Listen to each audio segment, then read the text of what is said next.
ScouterStan. I just wanted to start up a new series called my Heinz 57. That way you can catch up.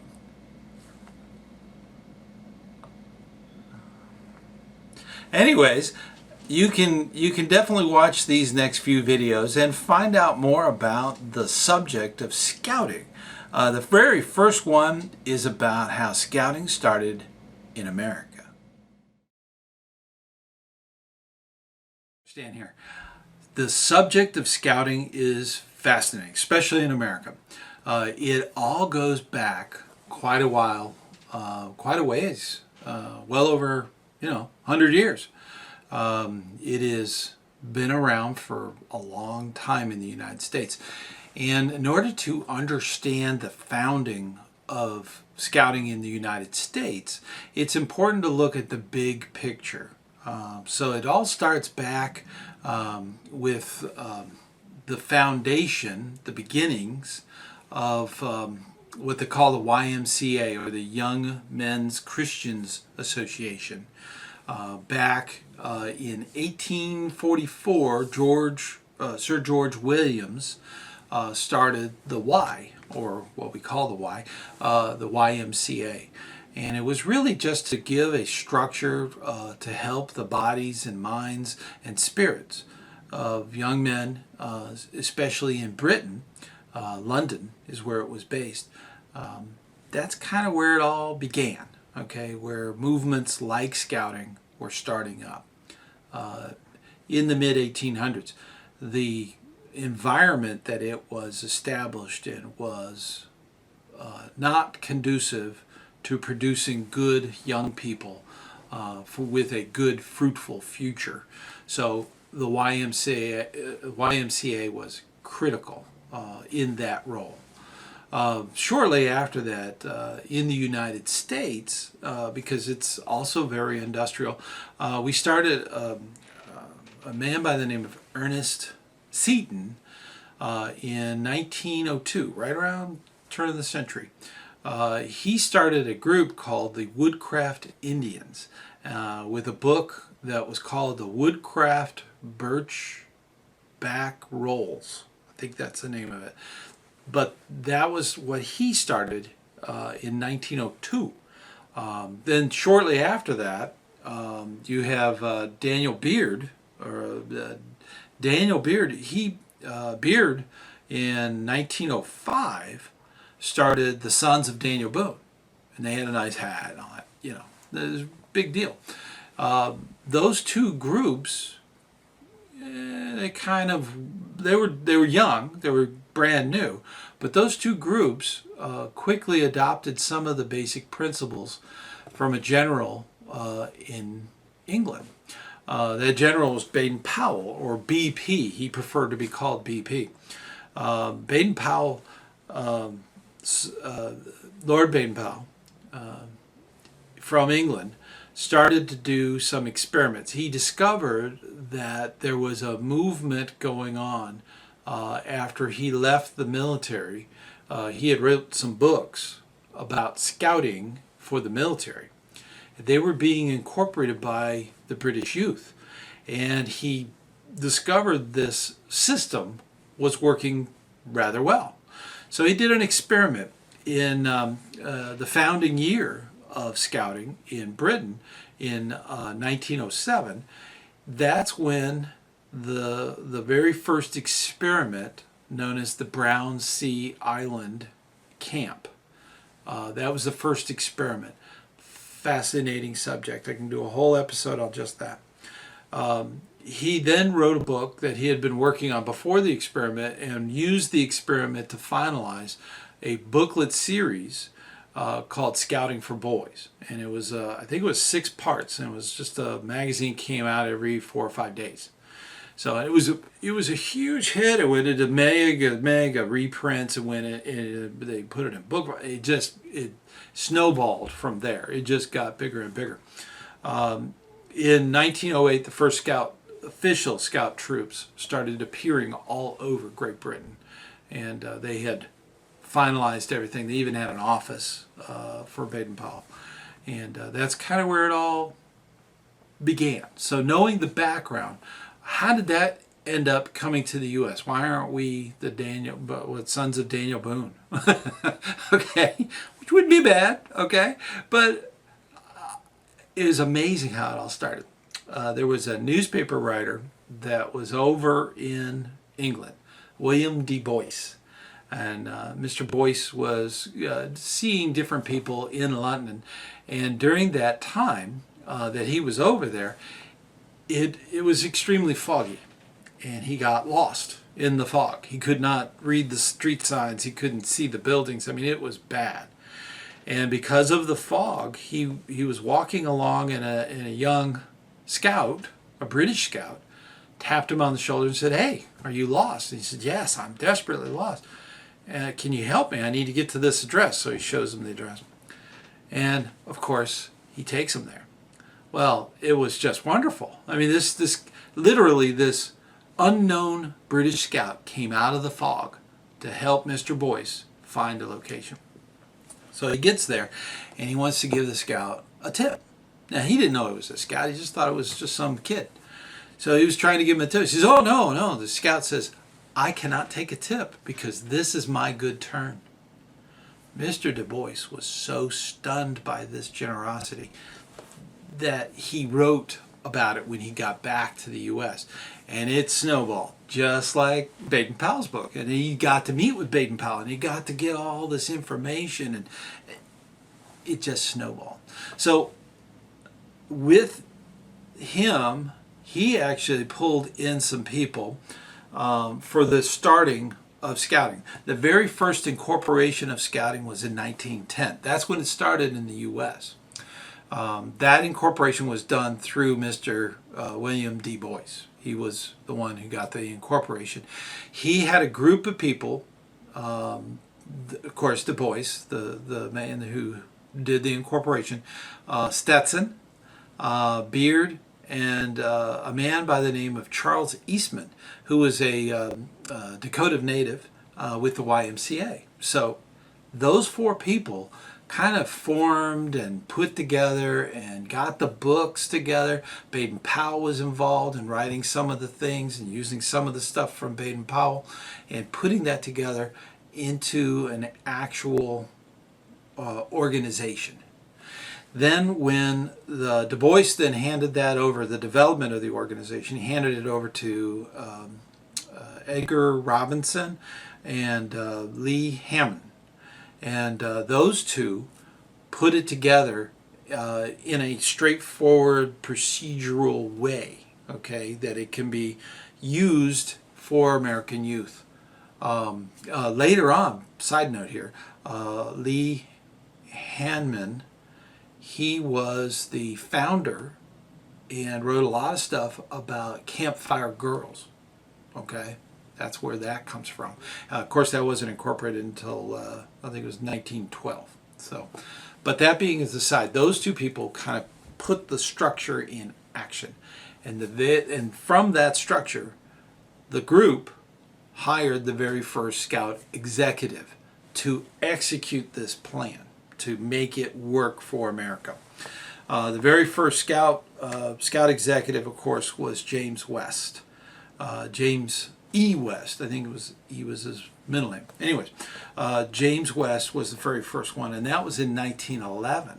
Okay, now later, Congress got involved. Okay, chartered system. We've talked about that in season 1. We briefly talked about it this year. So think about the chartered system. The charter system for American scouting started in 1916.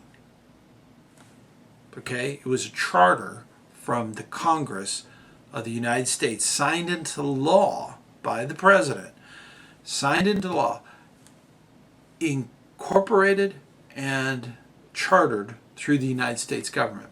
Now, since 1910, there's been mission statements. There's been a total of, I think, 3. Now, if you use the same words and kind of understand where they were coming from and the different time periods, they basically, all 3 of the statements are the same, okay? Even today's mission statement for scouting is still the same. So that being said, let me put it up on the screen here. And you know this because you went through training, right? So as scout leaders, you know this. All right, so let's go over real quick, okay? To prepare young people to make ethical and moral choices over their lifetime by installing in them the values of the Scout Oath and the Scout Law. That is the mission statement then and now. It's basically the same. That's what we do as adult leaders. We need to help our youth become aware and instill in them the Scout Oath and Scout Law so that they can use it for the future. Could you imagine this country? Could you imagine any country or any young people in that country believing in the Scout Oath and Scout Law, what that country could do? It would be amazing. And I believe that's the mission we are on.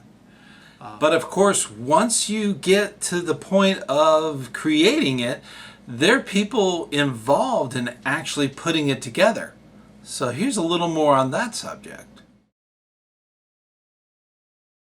I want to talk about Baden-Powell. Baden-Powell's lifetime was amazing and very influential on scouting, obviously. It is important as adult leaders that we understand where it all came from. Why are we here? That is a critical thing about Baden-Powell in his life. Now, honestly, the history of Baden-Powell is voluminous, okay? And there's a lot of data that I could cover over many, many episodes. But that is not the point. The point is to understand where he came from. We are celebrating his 163rd birthday coming up. And it's obviously he's not around. He's in heaven. But on February 22nd, 1857, his mother Henrietta gave birth to Robert Stevenson Smythe Baden-Powell at home. And that was a very common thing in the Victorian time. There might have been a midwife or something like that. But he was born at home, raised at home, and sent off to school within the British school system. It was a very different time. The late 1850s were very industrial. There was a lot going on, and we covered that in a video before. I'll put a link up there. But I covered a little bit of that, of the origins of where scouting came from in America. And that was around in the 1850s, the late 1850s. In the United States, 1850s, that was just before the Civil War. So, it gives you a little little perspective there. It was 1850s? Am I looking at? Yes, 1850s. Got me there. Okay, but as far as when he was growing up, at a very early age, at the age of 8 years old, he actually was writing. He wrote a very interesting thing. It was Laws for Me When I'm Old. Okay, and these were principles that he was writing down so that he could live up to a very virtuous life. He came from a very religious family, so virtuousism was a very big thing, especially in Victoria, England. That being the case, he went through schooling and everything, but by September 11th, 1876, he received a commission to the Army. Actually, it was to the 13th Hessians, and he was going to be stationed in northern India. That's where he was going to be. And that's where Baden-Powell started his military career. as an officer and went through that whole process. For the next 20 years, he did all kinds of stuff for the militaries. And during that time, he traveled all over Europe, all over Asia, and all over Africa in the service to the king. And because of that, he actually developed a lot of the different practices because he was spying for the British Kingdom on potential problem militaries that would have problems. There's a whole bunch of stories in there too. So, but generally, he was developing reconnaissance or scouting for the military. And he developed this over a very long time during his career. Then, right around 1899, he was dispatched to South Africa. The South Africa was getting geared up for what became the Second Anglo-Boer War that actually happened there. I believe the South Africans actually refer to it as the South African War. But the Boer War is where he was sent off to with about 1,000 men. He was sent to a little town called Mafeking. And pretty quickly, Mafeking became completely encircled by the enemy. The Boers were Dutch, and the Dutch enemy was actually surrounding this little town with over 18,000 troops. So he had to hold this town with no reinforcements because he was completely surrounded. So he took the community, and he took the men, of course, were running the trenches, and they did all the forces to protect the town and to keep it from becoming during the whole war. Okay, he was doing this. It went on for 217 days without relief. He actually held the town. Him and his men kept the town from being taken. And in that, he had a cadet corps of young men, 9 years old and up, that would do errands, run the mail, clean things, do general work so that the men could actually be on guard and be on the guard post or doing a raid, or the older men would go off and actually do the warring while the younger men would maintain the town. And there was a lot of, there's so many stories, fantastic stories about that. But he quickly, Baden-Powell, BP is what he preferred to be called, quickly understood that young men, given opportunity, can actually do important things. That was unheard of, especially at the turn of the century. That was just unheard of.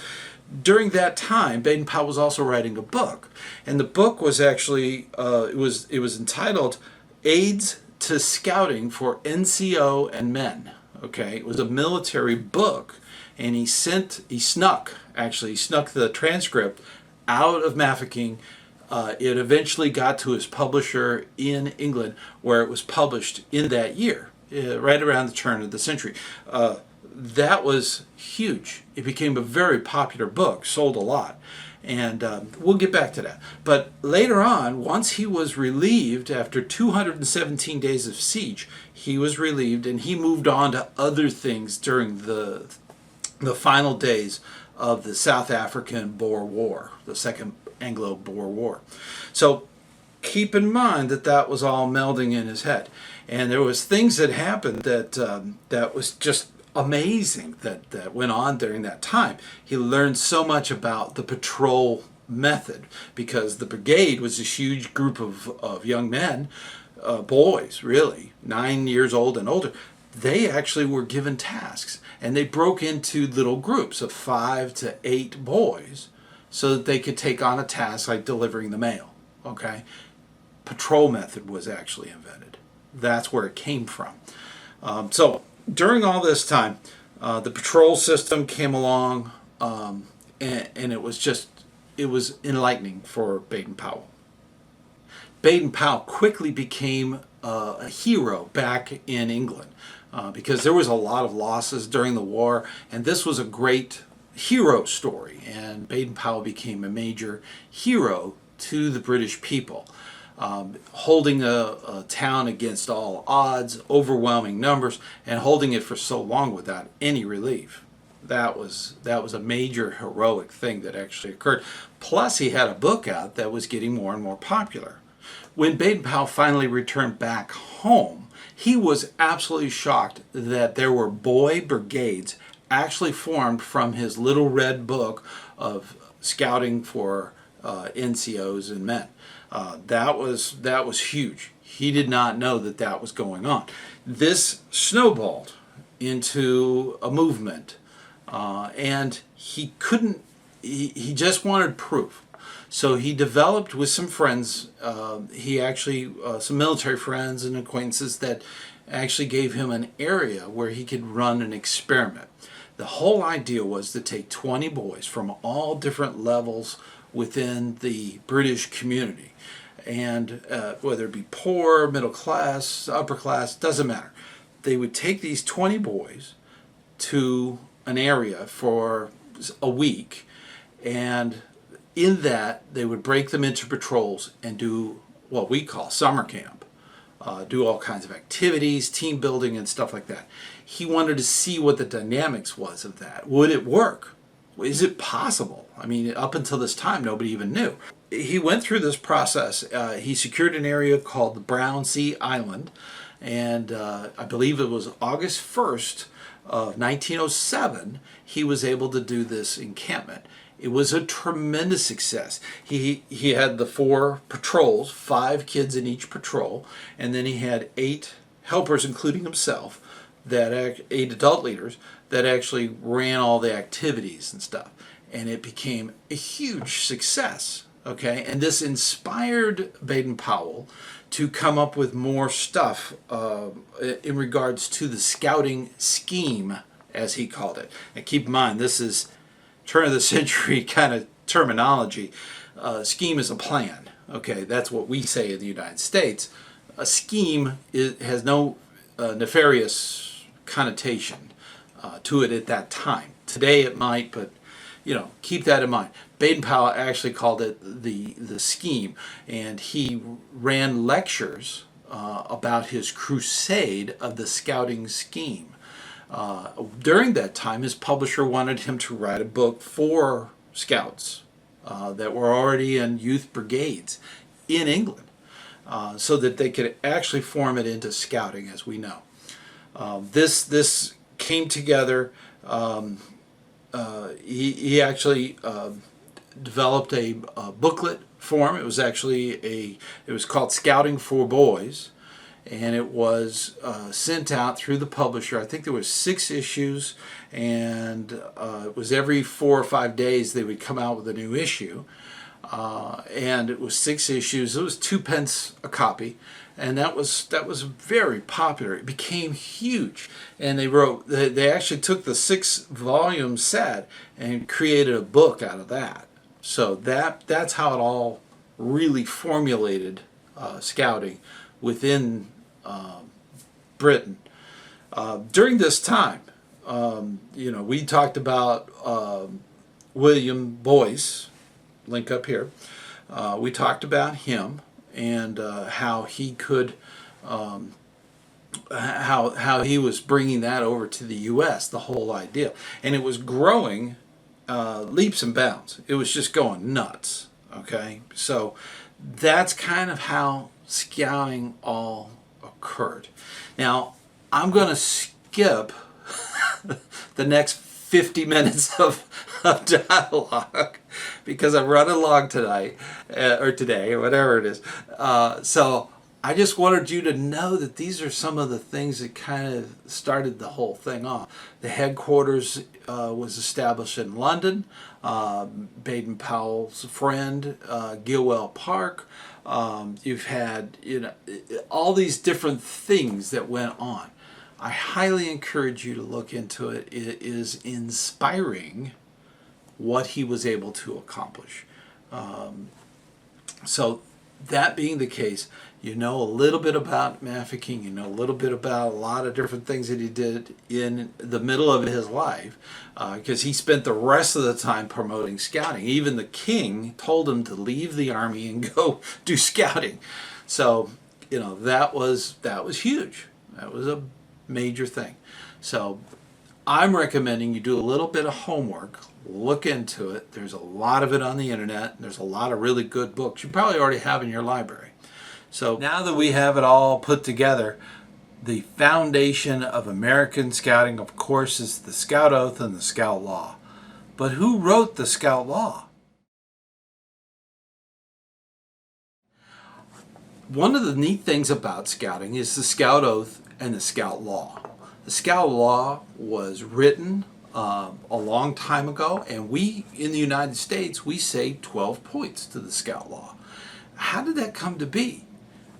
Baden-Powell, Lord Baden-Powell, Lord of Gilwell, Baden-Powell, wrote it back between the time when he was doing Brownsea Island, the experiment, the camping experiment with the 20 boys and the 4 patrols and all that, you know, that was going on. And him writing a transcript that was going to be used for Scouting for Boys, which was a magazine that came out. In that time, he was actually put in a cottage near a windmill. It's quite amazing. I'll put a picture up here. You know, that's where he wrote a lot of the stuff that was in Scouting for Boys, and his experiment for Brownsea Island. That being said, the Scout Law that he put together actually had 9 points. Didn't have 12 like we say in the United States. Now, other scouting groups throughout the world may have a different Scout Law. It really depends on where you are in the world. The very first 9 points: trustworthy, loyal, helpful, friendly, courteous, kind, obedient, cheerful, and thrifty. Those are the 9 points that are at the very beginning. Those were all put down by Baden-Powell. This was around 1908 that he did this. And when he did this, he didn't write the individual words. He wrote paragraphs for each word so that it had more meaning, so that it was understood. Today, we just say the single words, and that has an enormous amount of meaning for each one of the words. Trustworthy, for instance, huge. So every one of them very important. But there was only 9. Now, later on in 1910, when scouting started really going in the United States, there was a scouter that was heavily involved with the formation of scouting. Ernest Thomas Seton was an individual that had a group of it was like the Boys Brigade it was back in England, but in the United States it was called Woodcraft Scouting. Okay, the Woodcraft Indians. That was their organization that he had. Now he, in his Birchback Rolls, which was like their book at the time, had 12 points to live by. Now you have to keep in mind that Seton, this was 1910, okay? We today would look upon his 12 rules with suspect, because it's written in the mindset of 1910, okay? So whenever you're looking back in history, you have to think in that mindset. You can't put your PC filters on and see it, because some of it is, by today's standards, would be considered quite unusual, okay? His rules, and I'm going to check my notes. I have them posted right over here, okay? Obedience was first. Then you had courage, cleanliness, no smoking. 1910, okay, it was a long time ago. No firewater, okay, all right, no firewater. The 6th one was wildlife, okay, which meant take care of it or respect it. Then there was no wildfires, and that wasn't have anything to do with flame. It was a metaphor. One of the things he put in there: don't kindle a wildfire, like a scandal or a story. Okay, no wildfires. Kindness. Okay, I think that's in the current day Scout law. Another one was play fair. Okay, that was a big thing. Number 10 was silence. Okay, that might be a good one to add. Okay, but that was part of the Woodcraft Indians laws. The final two were reverence and word of honor. So those were kind of the 12 points. Now, at around this time, Seaton's Woodcraft Indian laws, the second one was courage. And that one was pretty good, but it was molded into brave, which became the 10th point of the Scout law. Then, of course, cleanliness, which was number 3 in Seaton's Woodcraft Indians, that was incorporated as number 11 in as clean. Instead of cleanliness, it became clean. And then, of course, the very last one, Seaton's big one, was reverence, became reverent, number 12 in the Scout law. So that's how these 12 points that we use in the Scout law for the United States, the original 9, and then we added 3 more between Baden-Powell and Seaton. Those two men putting together the first handbook was actually putting that. That was the very first one that they ever put together. In fact, I wrote down the number. I have a little cheat sheet here, page 32 through 34. In the first edition of the 1910 Scout Handbook, the original 9. That's all that's in there. So if you have an opportunity to look that up on the internet, I'll try to put a link below. But that's out there. Check into that. It's fascinating when you look into some of this history.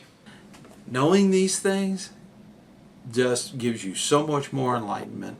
And when you pass this on to your youth in your unit, they will get more out of it. And they will take the moment to really consider and think about what the Scout law actually means. Hey, if you like all of that, don't forget to subscribe, ring the bell so that you get notifications. And then, of course, if you liked anything, give me a thumbs up.